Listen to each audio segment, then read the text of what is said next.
আমার ননদের বয়স ৩৬ বছর হয়ে গেছিল, কিন্তু এখনও তার বিয়ে হয়নি।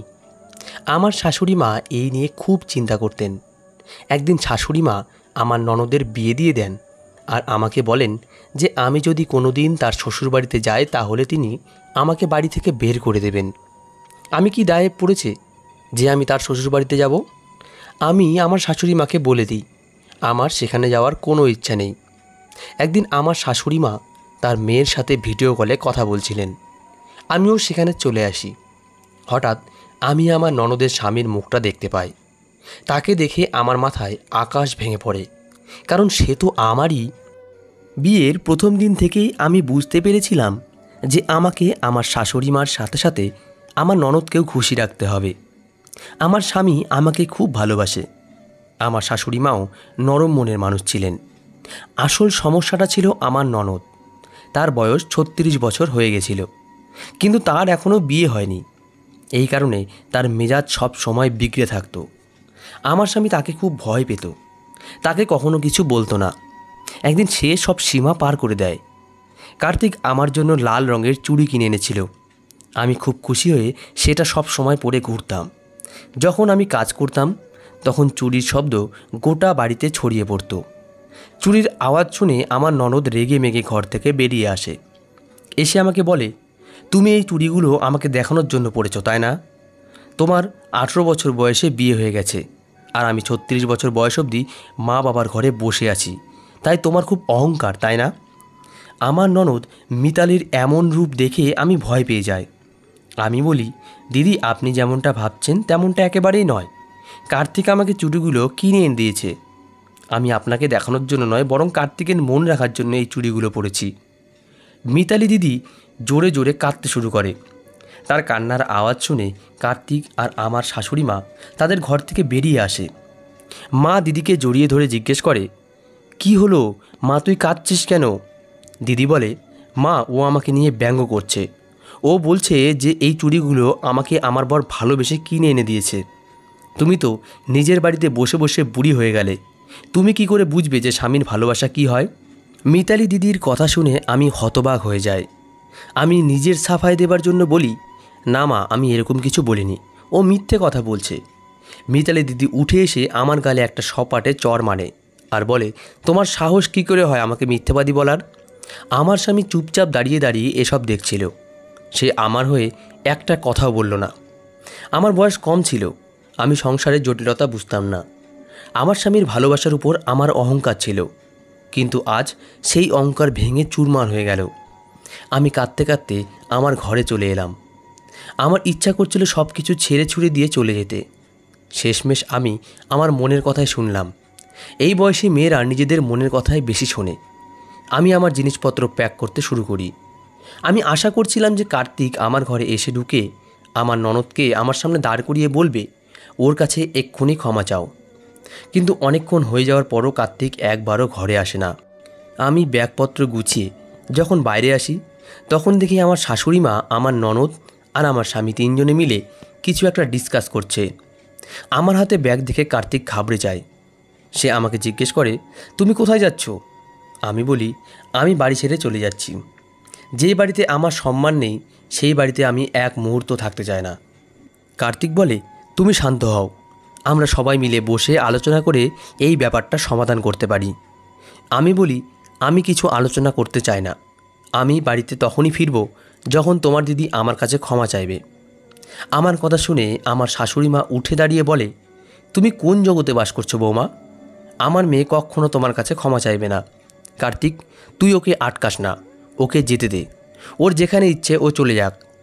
আমি আমার শাশুড়ি মায়ের এরকম ব্যবহার আশা করিনি। আমি ভেবেছিলাম উনি আমার হয়ে কথা বলবেন। মায়ের কথা শুনে কার্তিক চুপ হয়ে যায়। সে আর কিছু বলে না। সব মেয়েরই স্বপ্ন থাকে তার স্বামীর ভালোবাসা পাওয়ার। তাদের স্বপ্ন থাকে তাদের স্বামী তাকে এতটাই ভালোবাসবে যে কেউ তাদের দিকে আঙ্গুল তুললে তাদের আঙ্গুল ভেঙে দেবে। আজ আমার সেই স্বপ্ন ভেঙে গেছে। আমি বুঝতে পারি যে এই বাড়িতে আমার সাথে আবার এরকমটা হতে পারে, আর কার্তিক সেটা আটকাবে না। আমি কার্তিকের দিকে অনেকক্ষণ তাকিয়ে রইলাম। তারপর আমি আমার ব্যাগ উঠিয়ে বাড়ি থেকে বেরিয়ে গেলাম। বেরিয়ে আমি একটা ট্যাক্সি ডাকলাম। আর আমার বাপের বাড়িতে চলে গেলাম। আমার বাপের বাড়ি আর শ্বশুরবাড়ি একই শহরে ছিল, তাই আমার বাপের বাড়ি পৌঁছাতে কোনো অসুবিধা হয় না। আমি আমার বাড়িতে পৌঁছে বেল বাজাই। দরজাটা আমার ভাই এসে খোলে। আমাকে দেখে সে অবাক হয়ে যায়। আমি তাকে জড়িয়ে ধরে কাঁদতে শুরু করি। সে বলে, কি হয়েছে, তুই কাঁদছিস কেন? আমি বলি, দাদা, আমার ননদ আমাকে চড় মেরেছে। এই কথা শুনে দাদা খুব রেগে যায় আর বলে, কার এত বড় সাহস যে আমার বোনকে চড় মারে? তখন আমার মা ঘর থেকে বেরিয়ে আসে, এসে আমাকে ভিতরে নিয়ে যায়। তারপর আমি মাকে সব কথা বলি।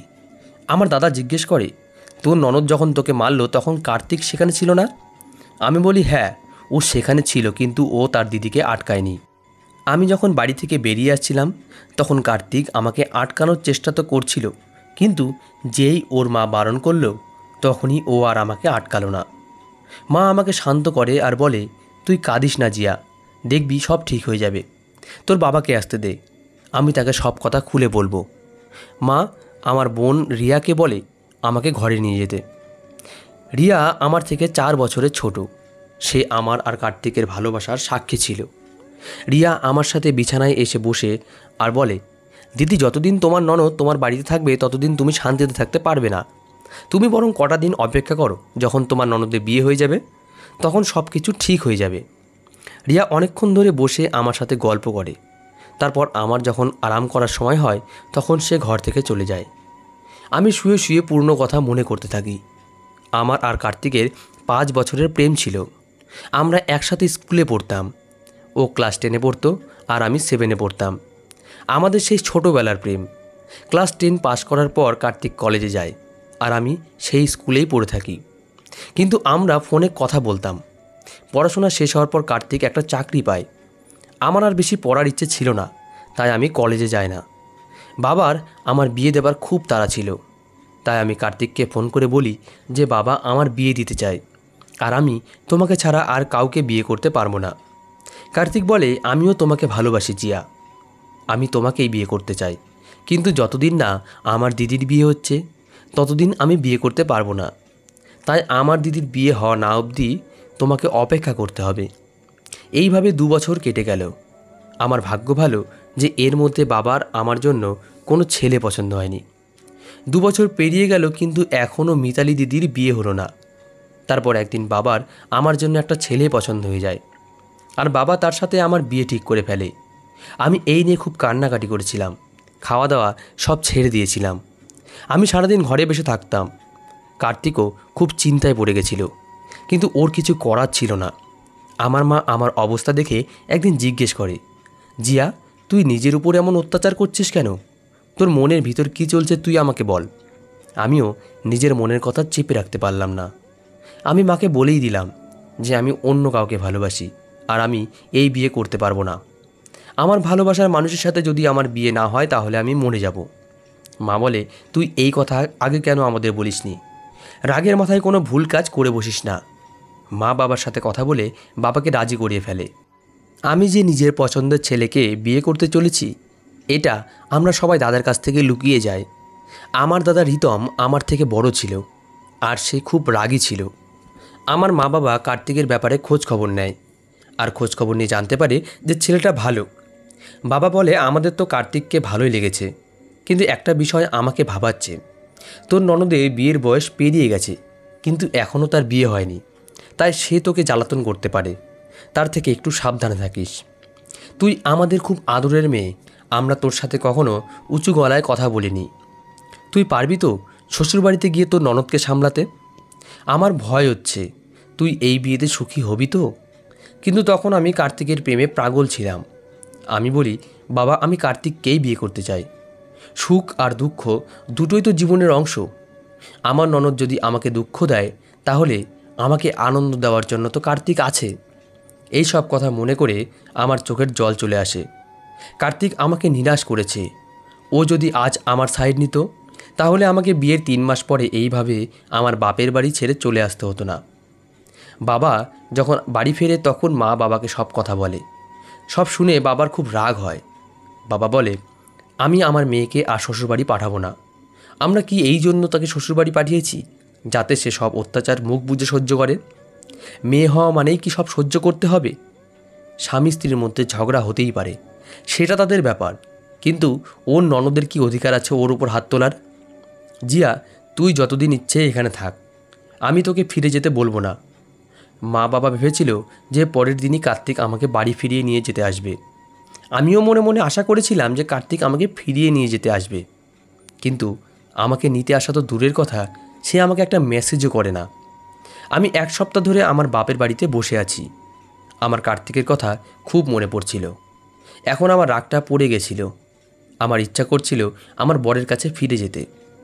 আমি কার্তিকের জন্য লুকিয়ে লুকিয়ে কাঁদতাম। একদিন আমার মা আমাকে কাঁদতে দেখে ফেলে। মা বলে যে আমি জানি তুই কার্তিকের প্রেমে পাগল, কিন্তু একটা কথা কান খুলে শুনে রাখ, তুই নিজে থেকে ওই বাড়িতে ফেরত যাবি না। যতক্ষণ না কার্তিক তোকে নিতে আসছে ততক্ষণ তুই যাবি না।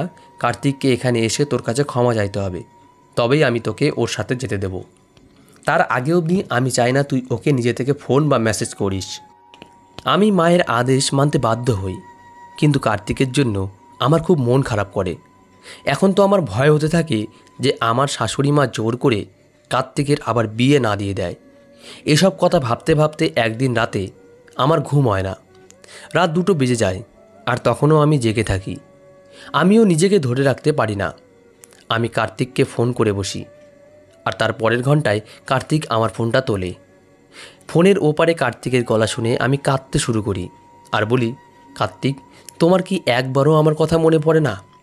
কার্তিক বলে, ধুর পাগলি, আমার রোজ তোমার কথা মনে পড়ে, এখনই আমি তোমার ছবি নিয়ে বসেছিলাম। আমি বলি, তাহলে তুমি আমাকে নিতে কেন আসোনি? কার্তিক বলে, তোমাকে নিতে এলে তুমি আমাকে ফেরত পাঠিয়ে দেবে না তো? আমি বলি, তুমি আগে এসো তো। ঠিক আছে, তাহলে কাল সকালেই আমি তোমাকে নিতে আসব, তুমি তৈরি থেকো। পরের দিন সকালে আমি খুব খুশি মেজাজে ছিলাম। আমি স্নান টান করে নতুন কাপড় পরে হালকা মেকআপ করে তৈরি ছিলাম। আমার মা আর বোন আমার দিকে সন্দেহর চোখে তাকাচ্ছিল। তারা আমাকে জিজ্ঞেস করে, কী ব্যাপার জিয়া, আজ তোকে খুব খুশি দেখাচ্ছে? আমি বলি, আজ আমার মনটা খুব ভালো আছে। জানি না কেন আমার মনে হচ্ছে আজ ভালো কিছু হতে চলেছে।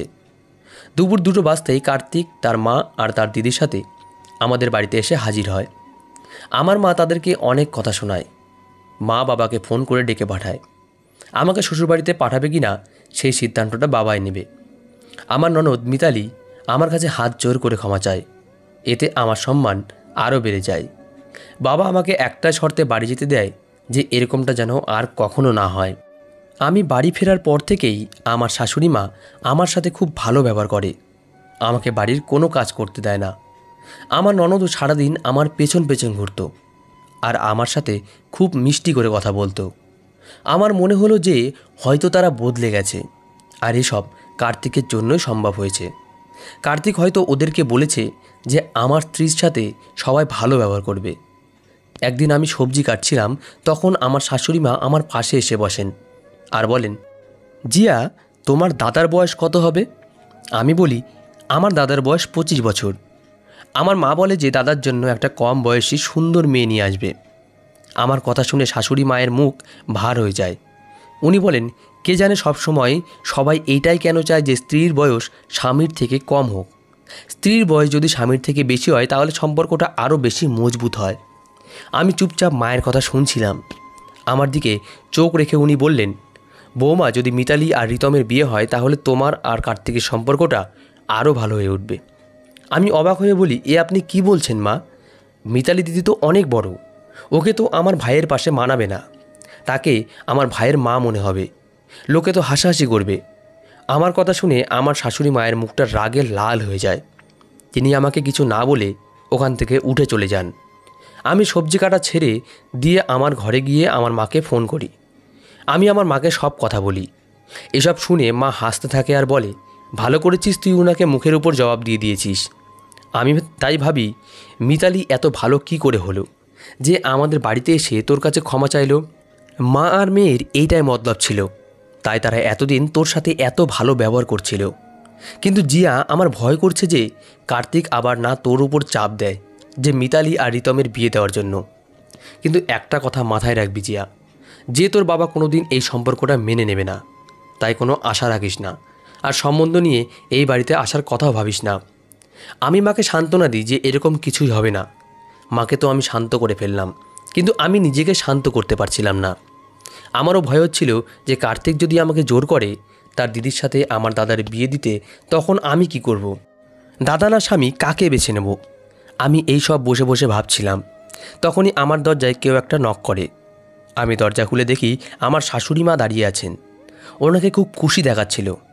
উনি বলেন, বৌমা তুমি মিতালির সাথে মার্কেট যেতে পারবে? আমি বলি, সে তো না হয় চলে যাব, কিন্তু কিসের জন্য মা? আজ বিকালে মিতালির বিয়ে, তাই কিছু জরুরি জিনিস কিনতে যেতে হবে। শুনে আমি চমকে উঠি। আমি জিজ্ঞেস করি, কার সাথে বিয়ে হচ্ছে মিতালি দিদির? মা বলে, সবই ভগবানের আশীর্বাদ, আমার মেয়েটার শেষমেশ বিয়ে হচ্ছে। তুমি ওর সাথে মার্কেটে যাও আর ওর জন্য একটা ভালো লেহেঙ্গা কিনে আনো। এই বলে উনি চলে যান। আমার তখনও মায়ের কথা বিশ্বাস হচ্ছিল না। আমি ভাবি, যা হচ্ছে ভালোই হচ্ছে, আমার মাথার ওপর থেকে একটা চিন্তা দূর হবে। আমি মিতালি দিদিকে নিয়ে বাজারে যাই। সে একটা গোলাপি রঙের খুব সুন্দর লেহেঙ্গা পছন্দ করে।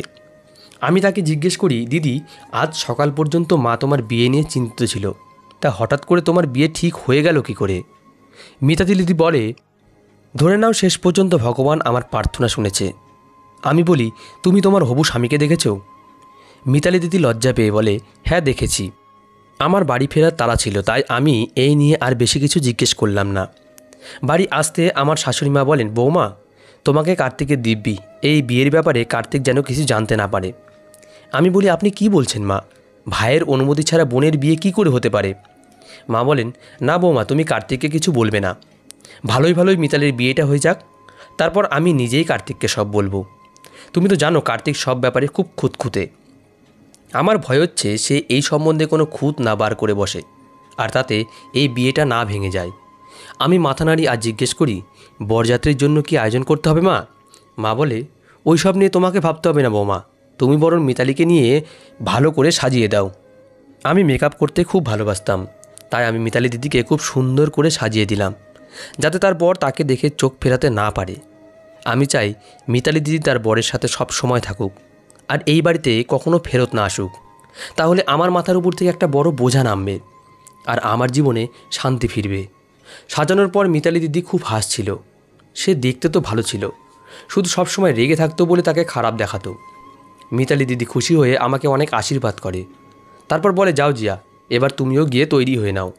আমি আমার ঘরে এসে একটা ভালো স্যুট পরে আর মেকআপ করে তৈরি হয়ে যায়। আমি আমার সব গয়না পরে ফেলি। আয়নায় নিজেকে দেখে আমার খুব ভালো লাগে, আমাকে খুব সুন্দর দেখাচ্ছিল। তৈরি হয়ে আমি সেই ঘর থেকে বেরোতে গেলাম, তখন আমি হতবাক হয়ে গেলাম। আমি দেখি আমার ঘরের দরজাটা বাইরে থেকে বন্ধ। আমি জোরে জোরে দরজা ধাক্কা দিতে লাগি, কিন্তু কেউ দরজা খোলে না। আমি অনেকক্ষণ ধরে চিৎকার করি, দরজা ধাক্কা দিই। তারপর যখন ক্লান্ত হয়ে যায় তখন বিছানায় এসে শুয়ে পড়ি। প্রায় 2-3 ঘন্টা পর আমার ঘরের দরজাটা খোলে। আমি দেখি কার্তিক আমার ঘরে ঢুকছে। কার্তিক আমার দিকে তাকিয়ে হেসে ফেলে আর বলে, এত সেজেগুজে কোথায় যাচ্ছ তুমি? তখন আমার শাশুড়ি মা ঘরে এসে ঢোকেন। আমি ওনাকে জিজ্ঞেস করি, মা, আমার দরজাটা বাইরে থেকে কে বন্ধ করেছে? শাশুড়ি মা অবাক হয়ে যান। উনি কার্তিককে বলেন, তোর সাথে আমার কিছু কথা আছে। আজ মিতালির জন্য একটা ভালো সম্বন্ধ পেয়েছিলাম। ছেলের বাড়ির লোক আমার চেনা ছিল, তাই আমি একটা মন্দিরে নিয়ে গিয়ে ওদের বিয়ে দিয়ে দিয়েছি। বৌমা, আমি তো ভেবেছিলাম তুমি মিতালির বিয়েতে আসতে চাওনি। এখন জানতে পারলাম যে তোমার ঘরের দরজা কেউ বাইরে থেকে বন্ধ করে দিয়েছিল। এটা নিশ্চয়ই কোনো বাচ্চার দুষ্টুমি। কার্তিক মায়ের কথা শুনে হাঁ করে তাকিয়ে থাকে। সে বলে, মা, আমি তো এই শহরেই ছিলাম, মরে তো যাইনি। তুমি আমাকে ফোন করে একটা খবর দিতে পারলে না? মা ছেলে মিলে নিজেদের মধ্যে কথা কাটাকাটি শুরু করে। আর তখন আমার মায়ের ফোন আসে। মা ফোনে বলে যে রিতম দাদা কোথায় একটা চলে গেছে, অনেকক্ষণ ধরে তাকে খুঁজে পাওয়া যাচ্ছে না। তোর ওখানে যায়নি তো? আমি বলি, না মা, দাদা তো এখানে আসেনি। আমি ফোন রেখে দিলাম। এদিকে বাড়ির পরিবেশ বদলে যায়। কার্তিক তার মায়ের উপর রাগ করে খাওয়া দাওয়া ছেড়ে দেয়। সকালে উঠে সে না খেয়ে অফিস বেরিয়ে যায়। দুপুরের দিকে আমার শাশুড়ি মা বলেন, বৌমা, আমি একবার মিতালি শ্বশুরবাড়িতে ঘুরতে যাচ্ছি, দেখে আসি আমার মেয়েটা কেমন আছে। আমি বলি, মা, আপনি আমাকেও আপনার সাথে নিয়ে চলুন, আমিও মিতালি দিদির বরকে দেখতে চাই আর তার শ্বশুরবাড়ি কেমন জানতে চাই। আমার কথা শুনে আমার শাশুড়ি মা খুব রেগে গেলেন। উনি বললেন, খবরদার, আজকের পর যদি এই কথা মুখে এনেছো আর কোনো দিন তুমি মিতালি শ্বশুরবাড়ি যাওয়ার কথা বলবে না। যদি বলো তাহলে আমি কার্তিকের সাথে তোমার ছাড়াছাড়ি করিয়ে দেব। আমার শাশুড়ি মায়ের কথা শুনে আমি ভয় পেয়ে যাই। আমি ভাবি আমার কি দায় পড়েছে এই কথা আবার বলার, কিন্তু আমার মনে হয়েছে উনি এমনটা কেন করছেন। উনি এই বিয়ের ব্যাপারে প্রথমে আমাকে কিছু বলেননি, কার্তিক কেউ কিছু জানাননি। দাদা ফিরেছে কি না জানার জন্য আমি বাড়িতে ফোন করি। মা বলে কে জানে ছেলেটা সারা রাত কী করে, এতক্ষণে বাড়ি ফিরেছে। দাদা ঠিক আছে শুনে আমি নিশ্চিন্ত হলাম। আমি মিতালি দিদির কথা ভাবতে থাকি, আমি ওর ভালোই চাই, কিন্তু কেন জানি না আমার মনে একটা খটকা লাগছে। মনে হচ্ছে এই বিয়ে নিয়ে কিছু একটা গণ্ডগোল আছে। দেখতে দেখতে 2 মাস হয়ে গেল মিতালি দিদির বিয়ে হয়েছে। আজ অবধি আমি আর কার্তিক জানি না যে মিতালি দিদির কার সাথে বিয়ে হয়েছে। একদিন আমার শাশুড়ি মা মিতালি দিদির সাথে ভিডিও কলে কথা বলছিলেন। আমি চুপচাপ পিছনে এসে দাঁড়িয়ে পড়ি। যেই আমি মিতালি দিদির বরের মুখটা দেখলাম অমনি আমার হুঁশ উড়ে গেল। আমি আমার ঘরে এসে নিজের উপর একটা চাদর চাপা দিয়ে লুকিয়ে লুকিয়ে বাড়ি থেকে বেরিয়ে যাই। আমি সোজা চলে যাই আমার বাপের বাড়িতে। সেখানে আমি আমার মাকে জড়িয়ে ধরে কাঁদতে থাকি। মা বলে কী হয়েছে জিয়া, তুই এত কাঁদছিস কেন? তোর কি কার্তিকের সাথে ঝগড়া হয়েছে? আমি বলি না মা, বাবা কোথায়? তুমি বাবাকে ডাকো, আমার বাবার সাথে কথা আছে। মা বলে কী হয়েছে সেটা তো বল, বাবার সাথে কী এমন দরকার তোর? আমি মায়ের কথার কোনো উত্তর দিলাম না। আমি চুপচাপ বসে বাবার ফেরার অপেক্ষায় রইলাম। বাবা বাড়ি ফিরতে আমি বাবাকে জিজ্ঞেস করি, তুমি এটা কেন করলে বাবা? তুমি মাকে ধোঁকা কেন দিলে? আমার কথা শুনে বাবা অবাক হয়ে যায় আর বলে, আমি তোমার মাকে ধোঁকা কেন দেব? কি হয়েছে আমাকে খুলে বলো। আমি বলি আমার শাশুড়ি মা যখন মিতালি দিদির সাথে ভিডিও কলে কথা বলছিল তখন সেখানে আমি তোমাকে দেখতে পেয়েছিলাম। তার মানে কি তুমি মিতালি দিদিকে বিয়ে করেছো? আমার কথা শুনে মায়ের মাথায় আকাশ ভেঙে পড়ে। মা নিজেকে সামলাতে না পেরে সোফায় গিয়ে বসে পড়ে। বাবাও একটু ঘাবড়ে গিয়েছিল। তিনি বলেন, তুমি আমার কথাটা তো শোনো, আমাকে সবটা বোঝানোর সুযোগ অন্তত দাও। আমি রেগে গিয়ে বলি, আর বোঝানোর কি বাকি আছে বাবা? বাবা বলে, আমি জানি আমি যা করেছি তোমাদেরকে না জানিয়ে করেছি, কিন্তু আমি বাধ্য হয়ে করেছি। কিন্তু তুই যেমনটা ভাবছিস তেমনটা একেবারেই নয়। আমি মিতালিকে বিয়ে করিনি। আমি চিৎকার করে বলি, তুই মিথ্যা বলছো বাবা। ভিডিও কলে আমি মিতালি দিদির পিছনে তোমাকেই দেখেছি, ওটা তুমিই ছিলে। বাবা বলে, হ্যাঁ ওটা আমি ছিলাম। আমি আমার ছেলে আর তার বউকে দেখতে গেছিলাম। মিতালি আমার বৌমা হয় আর রিতম আর মিতালির বিয়ে হয়েছে। বাবার মুখ থেকে এই কথা শুনে আমি আর মা বাকরুদ্ধ হয়ে যাই। অনেকক্ষণ ধরে আমরা কোনো কথা বলি না। শেষমেশ আমি বলি, বাবা এসব তুমি কি বলছো? তুমি এটা কেন করলে? তুমি দুজনের বয়সের তফাৎটা তো একবার দেখবে। বাবা বলে, বয়সে কি এসে যায়, স্বামী স্ত্রীর মধ্যে আন্ডারস্ট্যান্ডিং থাকলেই তো হলো। আমি তো আমার ছেলেকে চিনি, ও খুব ভালো, আর মিতালিও খুব ভালো মেয়ে। ওর মনটা খুব বড়। হ্যাঁ ও একটু ঝগড়ুটে ছিল, তোর সাথে ঝগড়া করতো কারণ ওর বিয়ে হচ্ছিল না আর ওর বিয়ের বয়স পেরিয়ে যাচ্ছিল, কিন্তু এমনিতে ও খুব ভালো। সেই দিন তুই যখন তোর মায়ের সাথে ফোনে কথা বলছিলিস আমি সেই কথা শুনে ফেলেছিলাম। আমার শুনে খারাপ লেগেছিল যে কিভাবে একজন অসহায় বিধবা মহিলা তার মেয়ে বিয়ে দেওয়ার জন্য অস্থির হয়ে উঠেছে। আমি রিতমের সাথে কথা বলি, ও আমার কাছে চিন্তাভাবনা করার জন্য কিছু সময় চায়। তারপর ওই এই বিয়েতে রাজি হয়ে যায়। আমি মন্দিরে নিয়ে গিয়ে ওদের বিয়ে দিই। বাড়িতে কাউকে কিছু জানায় না। আমি ভেবেছিলাম সঠিক সময় এলে সবাইকে সব কিছু জানাবো। হতে পারে তোর ননদের বয়স বেশি, কিন্তু ও খুব ভালো মেয়ে। রিতম বলে যে তাকে বিয়ে করে সে কোনো ভুল করেনি, ও খুব মিশুকে মেয়ে। ওরা দুজন বিয়ে করে খুব সুখী। মা জোরে জোরে কাঁদতে শুরু করে। আমারও বাবার ওপর খুব রাগ হয়। আমি কোনো রকমে মাকে চুপ করাই। যেভাবেই হোক সবাই বাধ্য হয় এই বিয়েটা মেনে নিতে, কিন্তু কেউ মন থেকে মানতে পারে না। আমার মা মিতালির সাথে কথা বলেনি, তাকে বাড়িতেও ডাকেনি। আমিও মিতালি দিদির সাথে আর কথা বলিনি। কার্তিক যখন এই বিয়ের ব্যাপারে জানতে পারে তখন প্রথমে সেও খুব রাগ করে, কিন্তু তারপর সে সবটা মেনে নেয়, খুশি হয়। কিন্তু আমি বিয়েটা কিছুতেই মানতে পারছিলাম না। আমি এই কথা কার্তিককে বারবার বলি, আর কার্তিক বলে, তুমি এত ভেবো না, দুজনের বয়সের পার্থক্য আছে তো কি হয়েছে, দুজনের মনের মিল তো হয়েছে, আর সেটাই আসল কথা। আর তোমার তো খুশি হওয়া উচিত যে মিতালি আর এ বাড়িতে নেই, তাই তোমাকে ডিস্টার্ব করার আর কোনো কেউ নেই। আমি কার্তিকের কোনো কথার উত্তর না দিয়ে চুপচাপ এসে শুয়ে পড়ি। যেটা হবার তো হয়েই গেছে, সেটা আমরা কেউ বদলাতে পারবো না। আপনাদের এই বিষয়ে কি মতামত? আমার কি আমার বাবা আর মিতালি দিদিকে ক্ষমা করে দেওয়া উচিত? মিতালি দিদিকে কি আমার বৌদি হিসেবে বদলাতে পারবো না? আপনাদের এই বিষয়ে কি মতামত? আমার কি আমার বাবা আর মিতালি দিদিকে ক্ষমা করে দেওয়া উচিত? মিতালি দিদিকে কি আমার বৌদি হিসাবে স্বীকার করে নেওয়া উচিত? আপনাদের মতামত কমেন্ট বক্সে অবশ্যই জানাবেন। আজকের গল্পটা এই পর্যন্তই। ধন্যবাদ সবাইকে।